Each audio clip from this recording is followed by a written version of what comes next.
Hello and welcome friends. इस class में हम जानने वाले हैं स्कैनिंग के बारे में और स्कैनिंग से रिलेटेड दूसरे फेसेस के बारे में भी आज हम स्टडी करने वाले हैं। तो फ्रेंड्स, इस क्लास में हम जानेंगे स्कैनिंग क्या है, कितनी तरह का होता है, बैनर ग्रैबिंग क्या है, वल्नरेबिलिटी स्कैनिंग क्या है और ऐसे दूसरे सारे कॉन्सेप्ट्स के बारे में। तो फ्रेंड्स, इससे पहले मैं आपको बताना चाहूँगा, ये जो आईडीज़ की रेंज लिखी हुई है, ये जो आईपी नंबर्स की रेंज लिखी हुई है, इन आईपीज़ पे आपको बिल्कुल ट्राई नहीं करना है। हालांकि एक लिस्ट और मैंने पहले आपको बताई थी, ये आप देख सकते हैं कि अलग अलग सीक्रेट एजेंसीज़ या गवर्नमेंट वेबसाइट से रिलेटेड आईपीज़ हैं, तो इन्हें बिल्कुल भी स्कैन नहीं करना है, क्योंकि वीडियो स्टार्ट होने से पहले एक बार और बताना ज़रूरी था। अब हम बात करते हैं स्कैनिंग क्या है। फ्रेंड्स, स्कैनिंग हैकर्स के द्वारा लिया गया सेकंड स्टेप्स है, जिसमें हम पता लगाते हैं टारगेट से रिलेटेड कुछ और डीप इन्फॉर्मेशन के बारे में। फुटप्रिंटिंग में हमने पता लगाया टारगेट कौन है, उसका फ़ोन नंबर, ईमेल आईडी और वेबसाइट्स वगैरह, इस तरह की जानकारी। एंड इस स्टेप में हम पता लगाएंगे कि जो हमें टारगेट के बारे में तो पता चल ही चुका होगा। सेकेंडली हम ये देखेंगे कि टारगेट जिस भी चीज़ का इस्तेमाल कर रहा है वो क्या चीज़ है, यानी कि जो अगर वो वेबसाइट यूज़ करता है तो वेबसाइट किस तरह की है, कौन सा सर्वर यूज़ किया गया है, वेबसाइट वर्किंग में है या नहीं है, उसका आईपी एड्रेस क्या है, उसके सिस्टम का आर्किटेक्चर क्या है, उस मतलब कोई भी जो टारगेट है हमारा, उस पर कौन कौन सी जो सर्विसेज हैं वो रनिंग में है। तो इस तरह की जो इन्फॉर्मेशंस हैं उनके बारे में हम जानेंगे इस वाले स्टेप्स के अंदर। सेकेंडली, अब हम बात अगर करें टाइप ऑफ स्कैनिंग के बारे में, यानी कि स्कैनिंग कितनी तरह का होता है, तो फ्रेंड्स, स्कैनिंग 3 तरह का होता है: पोर्ट स्कैनिंग, नेटवर्क स्कैनिंग और वल्नरेबिलिटी स्कैनिंग। पोर्ट स्कैनिंग में हम पता करते हैं पोर्ट्स के बारे में। फ्रेंड्स, पोर्ट्स एक ऐसा माध्यम होती है जिसके ज़रिए कोई भी इंफॉर्मेशन, सर्विस एक जगह से दूसरी जगह आता या जाता है, किसी भी डिवाइस में, कंप्यूटर्स या लैपटॉप्स, कोई भी चीज़ें हों। Then second is the network scanning. Network scanning में हम आईपी एड्रेसेस और इनसे रिलेटेड इन्फॉर्मेशंस के बारे में जानते हैं। थर्ड वन होता है वल्नरेबिलिटी स्कैनिंग। अब हम यहाँ जानते हैं किसी भी सिस्टम के अंदर कौन कौन सी कमियां हैं, किसी भी नेटवर्क में कौन सी कमियां हैं, या जो आईपी एड्रेसेस हम इस्तेमाल कर रहे हैं उनकी जो कमियां हैं वो कौन कौन सी हैं। तो इन 3 तरह से हम स्कैनिंग फेज़ को अंजाम देंगे। इन सब के अलावा फ्रेंड्स, हम वेबसाइट मॉनिटरिंग और ब्लॉक वेबसाइट्स के बारे में चेक करने के लिए कुछ ऑनलाइन सर्विसेज का भी इस्तेमाल करने वाले हैं, जो कि आप यहाँ पर देख सकते हैं।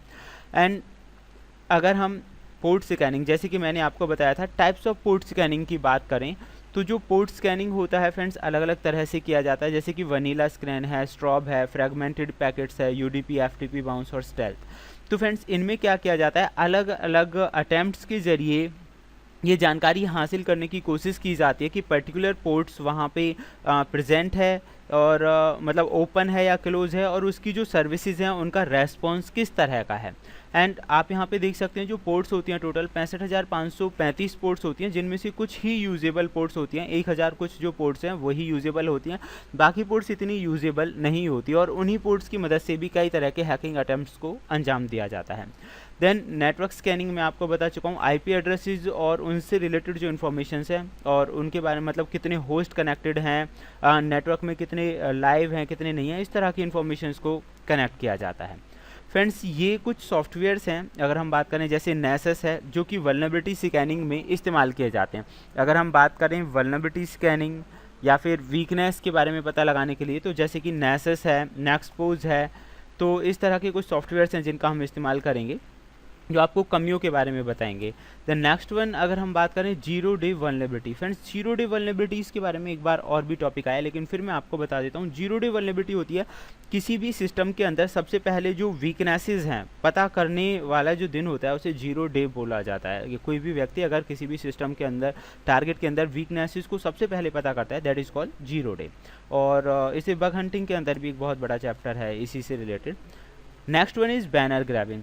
फ्रेंड्स, बैनर ग्रैबिंग कहें या फिर हम ऑपरेटिंग सिस्टम फिंगरप्रिंटिंग कहें, इन दोनों का ही मतलब होता है कि रिमोट जो हमारा टारगेट है, सामने जो हमारा टारगेट है, उस पर कौन सा ऑपरेटिंग सिस्टम काम कर रहा है। क्योंकि फ्रेंड्स, अगर हमें ऑपरेटिंग सिस्टम के बारे में पता होगा तो हम उससे रिलेटेड जो वीकनेसेस हैं उनके बारे में जानकारी लगा के उन्हें सही कर सकते हैं, या फिर अगर एक हैकर है तो उनका फ़ायदा उठाकर अपने टारगेट तक पहुँच सकता है। ये 2 तरह का होता है, एक होता है एक्टिव बैनर ग्रैबिंग और दूसरा होता है पैसिव बैनर ग्रैबिंग।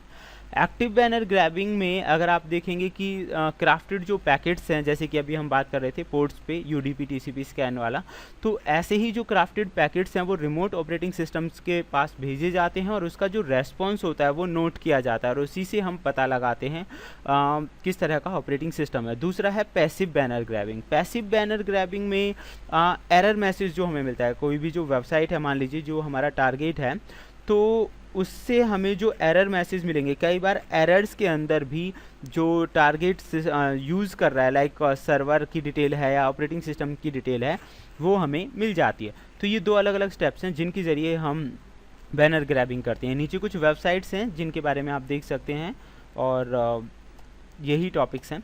तो नेक्स्ट क्लास में हम इनके बारे में प्रैक्टिकली जानने वाले हैं। Thank you friends.